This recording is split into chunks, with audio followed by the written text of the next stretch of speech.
ఓం నమో భగవతి వాసుదేవాయ. ఈరోజు 6వ పాసురం. ఈ పాసురంలో ఈ వ్రతం యొక్క దివ్యమైన అనుభవమును అందరితో కలిసి అనుభవించటే శ్రేయస్కరం. అందువలన మిగిలిన వారిని కూడా ఒక్కొక్కరిని లేపుదాం రండి అని గోదాదేవి ఒక్కొక్కరిని ఒక్కొక్క పాసురంలో లేపుతుందన్నమాట.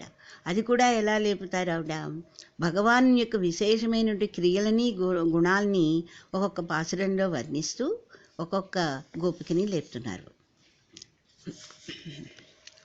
పుళ్ళుం சிலம்பினகான் புள்ளரையன் கோயிலில் வெள்ளை விழிசெங்கின் பேரரவம் கேட்டிலையோ பிள்ளாய் எஜுந்திராய் பேய் முளைஞ்சண்டு கள்ளச்சகடம் கதக்கஜயக்காலோச்சி வெள்ளத்திரவில் துயில் மறந்த வித்தினை உள்ளத்து கொண்டு முனிவர்களும் யோகிகளும் மெல்லவெஜந்து அறியந்த பேரரவம் உளம்புகந்து కుళిర్దేలోరెంబావాయ్.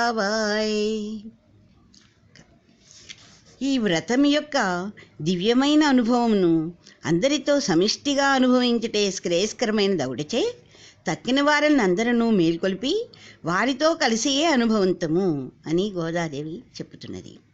మనం క్రమముగా ఒక్కొక్కరిని లేపుదాం రండి. తెల్లవారిందనుటకు పక్షులు కిలకిలారాములు అరుచుచూ కదలిపోతున్నవి సుమా. ఇంకా ఆ పక్షుల రాజు యొక్క గరుడుని కూడా స్వామియకు శ్రీమన్నారాయణుని కోవిలయందు ఆరాధన యొక్క సమయమును సూచించే ప్రభాత సమయం శంఖారావం స్వచ్ఛంగా పెద్దగా రమ్మని ఆహ్వానిస్తోంది.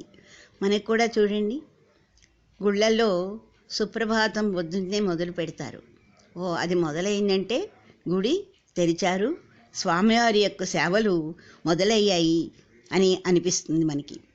అలాగే ఇందులో కూడా ఆ ప్రభాత సమయం యొక్క శంఖారావం స్వచ్ఛంగా వినిపిస్తోంది అని ఆ అమ్మాయిని ఒక గోపికని లేపుతున్నారు.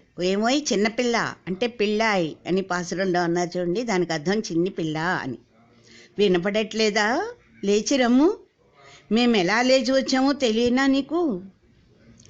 పూతన అనే రాక్షసి యొక్క వక్షములందు గల విషమును ఆరగించి దొంగ బండి రీతిగా సంహరింపదలిచిన, అంటే ఓ బండి రూపంలో వస్తాడు కదా శకటాసురుడు, ఆ శకటాసురుని యొక్క కీళ్ళన్నీ ఊడిపోవునట్లుగా శ్రీపాదములు చూపినటువంటి మన శ్రీకృష్ణుడు ఎవరు?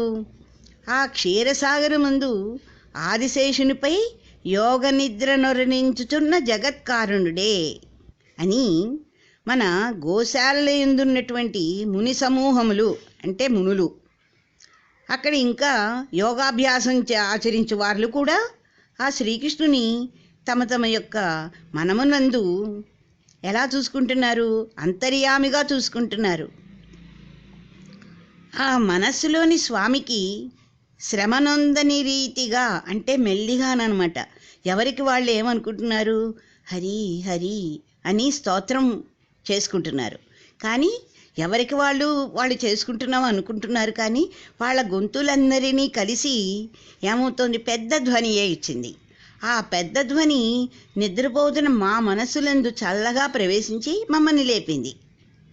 ఇప్పుడు నీవు కూడా విని ఉంటివి కనుక లేచిరావమ్మా, ఆ గుడిలో మొదలయ్యాయి స్వామివారి సేవలు, తెల్లవారింది లే అని చెప్పి ఆ గోపికని మెల్లిగా లేపుతున్నారు.